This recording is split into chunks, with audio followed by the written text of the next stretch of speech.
નમસ્કાર અરાઉન્ડ ગુજરાતમાં સમાચારો સાથે હું છું ઝિલન મારી સાથે છે અમારા સહયોગી યશ। સમાચારોમાં સૌપ્રથમ વાત કરીએ રાજકોટમાં કોંગ્રેસ પ્રમુખ અશોક ડાંગરની દાદાગીરી સામે આવી। અશોક ડાંગર અને જિલ્લા કલેક્ટર વચ્ચે ઉગ્ર બોલાચાલીનો ચાલુ વિડિયો કોન્ફરન્સની અંદર કોંગ્રેસના નેતા ઘૂસી આવ્યા। કોંગ્રેસના નેતા ઘૂસી જતા કલેક્ટર લાલ ગુમ થયા। પોલીસે કોંગ્રેસના નેતાઓને બહાર કાઢ્યા।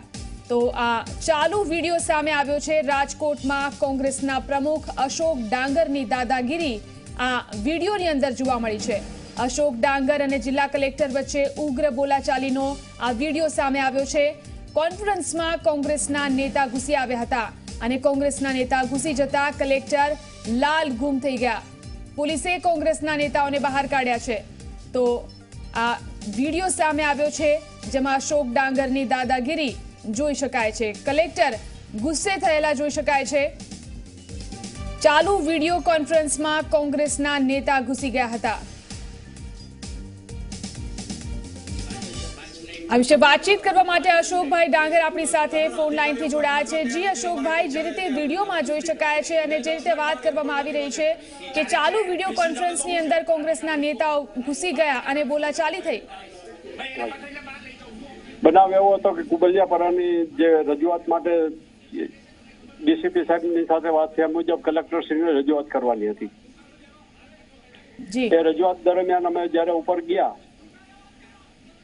તો કલેક્ટર સાહેબને બદલે ડેપ્યુટી કલેક્ટર સાહેબ નિવાસીને મળવાનું એમને કીધું। એમને અમે મળવા ગયા તો એમને કોઈ વસ્તુની ખબર જ નહોતી। એમને એમ કીધું કે મને તો ખબર જ નથી તમે શું કામ આવ્યા છો। તો કીધું તો અમારે અમને બોલાવવાનો અર્થ શું, અમે તો કલેક્ટર સાથે વાત કરવા જઈએ। વિડીયો કોન્ફરન્સ ચાલુ હતી, એ કોઈ પૂરી થવાની તૈયારી હતી એટલે ઓલા એમ કીધું કે વિડીયો કોન્ફરન્સ પૂરી થઈ છે। એટલે અમે લોકો અંદર ગયા એટલે કલેક્ટરશ્રીની સાથે ચકમક થઈ અને પછી બહાર આવ્યા અને પછી પાછા કલેક્ટરને મળ્યા કલેક્ટરની ચેમ્બરમાં। અને ત્યાર પછી કલેક્ટરશ્રીએ એવું કીધું કે જો તમને મારા તરફથી દુઃખ લાગ્યું હોય તો સોરી। તો અમે કહી દીધું તો અમારા તરફથી દુઃખ લાગ્યું હોય તો સોરી, બાકી કોઈ પ્રશ્ન થયો નથી। જી, પોલીસને વચ્ચે પડવાની ફરજ પડી। પોલીસ એટલે સીએમને મળવાની રજૂઆત હતી, એના માટે રસ્તા રોક આંદોલન થયું હતું ને ત્યારથી પોલીસ સાથે જ હતી। પોલીસ સવારથી અમારી સાથે હતી। જી, કલેક્ટર વધુ ઉગ્ર લાગી રહ્યા હતા, વિડીયોની અંદર જોઈ શકાય છે। કલેક્ટર એક આઈપીએસ ને નો છાજે એવું વર્તન કરવાનું એમનો સ્વભાવ દેખાય છે। જી આભાર ઝી24 કલાક સાથે જોડાઈને વાતચીત કરવા માટે। તો અશોક ડાંગર શહેર કોંગ્રેસ પ્રમુખ જેઓ જણાવી રહ્યા છે કે કલેક્ટર જે અધિકારીને ન છાજે તેવું વર્તન તેમણે કર્યું છે।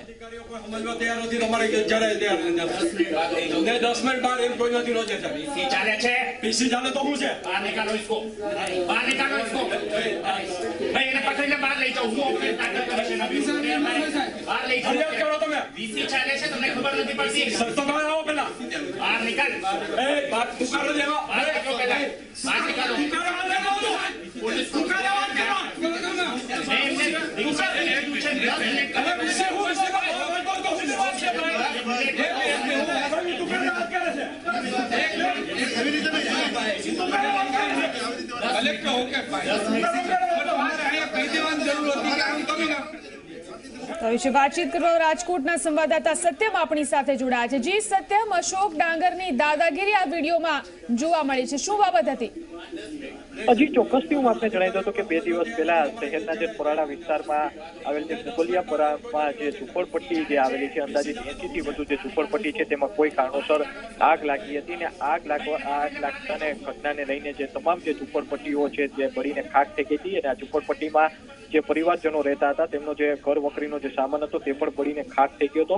ત્યારે આ તમામ જે પરિવારજનો છે કે તેમને રહેવા માટે કોઈ વ્યવસ્થા નહોતી। તો આ જ વાતને લઈને આજે કોંગ્રેસ દ્વારા છેલ્લા 2 દિવસથી હલ્લાબોલ કરવામાં આવી રહ્યો છે। કોંગ્રેસની માંગ છે કે આ તમામ જે પરિવારજનો છે કે તેમની રહેવા માટેની વૈકલ્પિક વ્યવસ્થા સરકાર દ્વારા કરવામાં આવે અથવા તો તેમને રહેવા માટે ઘર આપે। આ વાતને લઈને આજે સવારે જ્યારે મુખ્યમંત્રી રાજકોટની મુલાકાતે હતા ત્યારે જ તેઓ દ્વારા રસ્તા રોકો આંદોલન કરવામાં આવ્યું હતું અને મામલો વધુ ઉગ્ર બનતા પોલીસ દ્વારા લાઠીચાર્જ કરવાની પણ ફરજ પડી હતી. ત્યારે આજે સાંજે જ્યારે મુખ્યમંત્રી રાજકોટથી રવાના થયા ત્યારે કલેક્ટર પોતાની ઓફિસ પર પહોંચ્યા હતા અને એક વિડીયો કોન્ફરન્સ ચાલુ હતી અને એ દરમિયાન કોંગ્રેસના કાર્યકર્તાઓ ફરી આ મુદ્દે રાજકોટ જિલ્લા કલેક્ટરને રજૂઆત કરવા પહોંચ્યા હતા અને જે વિડીયો કોન્ફરન્સ જે ચાલુ હતી તેમાં સીધા અંદર ઘૂસી ગયા હતા અને અંદર ઘૂસતાનો જે વિડીયો છે તે અત્યારે સામે આવ્યો છે અને વિડીયોમાં પણ સ્પષ્ટપણે જોઈ શકાય છે કે શહેર કોંગ્રેસ જે પ્રમુખ છે અશોક ડાંગર તે પરમિશન લીધા વિના એટલે કે એક વિડીયો કોન્ફરન્સ ચાલુ હતી અને એમાં પરમિશન લીધા વિના અશોક ડાંગર છે અને જે કાર્યકર્તાઓ છે તે અંદર ઘૂસેલા જોવા મળી રહ્યા છે અને ઉગ્ર બોલાચાલી તેઓ ઘૂસ્યા બાદ કલેક્ટર સાથેની જોવા મળી રહી છે અને આ વિડીયોમાં પણ સ્પષ્ટપણે જોઈ શકાય છે કે તેમની આ હરકતને લઈને જિલ્લા કલેક્ટર પણ ગુસ્સે ભરાયા હતા અને બંને વચ્ચે ઉગ્ર બોલાચાલી પણ થઈ હતી અને આ વાતને લઈને જે પોલીસનો જે કાફલો છે તે પણ દોડી આવ્યો હતો અને પોલીસ દ્વારા તમામ જે કોંગ્રેસના કાર્યકર્તાઓ છે તેમને કલેક્ટર ઓફિસ બહાર કઢાયા હતા. જે કોંગ્રેસ શહેર પ્રમુખ છે તેમની સાથે આ વિડીયોમાં જુઓ કે કોંગ્રેસના જે પૂર્વ ધારાસભ્ય છે અને કોંગ્રેસમાંથી હમણાં તાજેતરમાં જેમને છેડો ફાડ્યો છે તેઓ ઇન્દ્રનીલ રાજ્યગુરુ પણ સાથે જોવા મળી રહ્યા છે.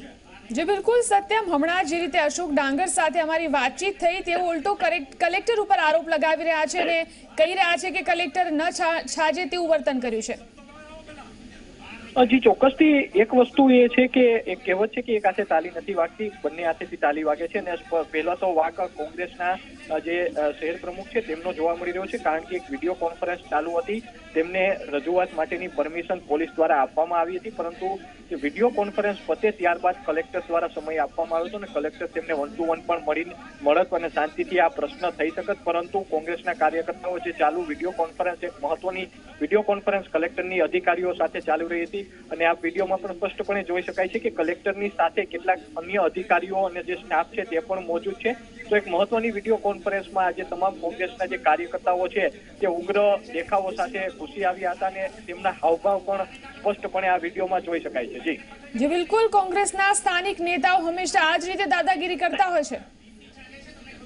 હજી ચોક્કસથી માહોલ એ પ્રકારનો આખો બન્યો હતો કારણ કે આજે સવારથી જે વાત કરવામાં આવે સવારે પણ પોલીસને હળવો લાઠીચાર્જ કરવાની ફરજ પડી હતી કારણ કે એક તરફ રાજકોટ મહાનગરપાલિકા દ્વારા એવું કમિશનર દ્વારા કહેવામાં આવ્યું હતું કે આ તમામ જે પરિવારજનો છે કે તેમને રૈન બસેરામાં રહેવા માટેની વ્યવસ્થા કરી દેવામાં આવશે પરંતુ કોંગ્રેસના જે કાર્યકર્તાઓ છે તેમની માંગ હતી કે અલગ જગ્યા આખી આપવામાં આવે અને તેમના માટે એક વૈકલ્પિક સારી એવી વ્યવસ્થા આ તમામ પરિવારજનો માટે કરવામાં આવે અને આ જ વાતને લઈને તેઓ સવારે પણ ચક્કાજામ કર્યો હતો જ્યાંથી સીએમનો કાફલો પસાર થવાનો હતો અને આ કાફલા સમયે કોઈ અનિચ્છનીય ઘટના ન બને જ્યારે કાફલો પસાર થાય ત્યારે પોલીસ દ્વારા આ તમામ લોકોને સૌપ્રથમ તો સમજાવવામાં આવ્યા હતા કે તેઓ અત્યારે અહીંથી રવાના થાય તેમની વાત સાંભળવામાં આવશે તેમના પ્રશ્નનું નિરાકરણ પણ કરવામાં આવશે પરંતુ આમ છતાં પણ પોલીસ અને તંત્રની વાત આ જે પરિવારજનો છે કે જે કુબલિયાપરા વિસ્તારના જે તમામ ત્યાં પહોંચ્યા હતા તેમના દ્વારા સાંભળવામાં નહોતી આવી અને ઉગ્ર દેખાવો કરવામાં આવ્યા હતા અને મામલો થાળે પાડવા માટે પોલીસે હળવો લાઠીચાર્જ પણ કર્યો હતો. આ સવારની ઘટના બની હતી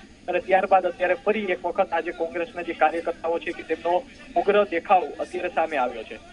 જી સત્યમ, આ વિડીયો ઉપરથી લાગી રહ્યું છે કે શહેર કોંગ્રેસ પ્રમુખને કોઈનો ડર રહ્યો નથી અને તેઓ સરકારી જે અધિકારી જે છે તેમનું પણ કોઈ સન્માન કરતા નથી.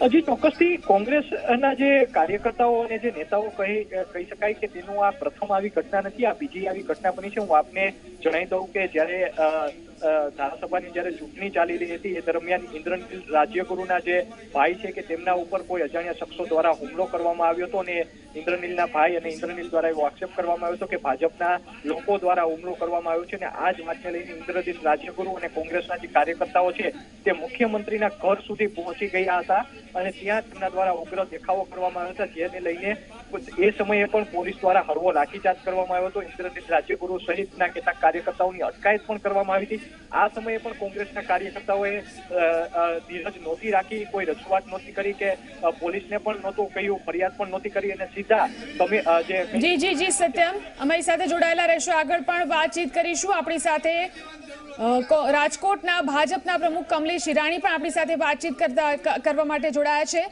જી કમલેશભાઈ, જે રીતે આ વિડીયો સામે આવ્યો છે, અશોક ડાંગરની દાદાગીરી જોવા મળી રહી છે. જિલ્લા કલેક્ટરની જે વિડીયો કોન્ફરન્સ ચાલી રહી હતી તે દરમિયાન તેઓ અંદર ઘૂસી ગયા હતા જેનો વિડીયો સામે આવ્યો છે. નમસ્કાર. કોંગ્રેસ માટે આ કઈ નવું નથી.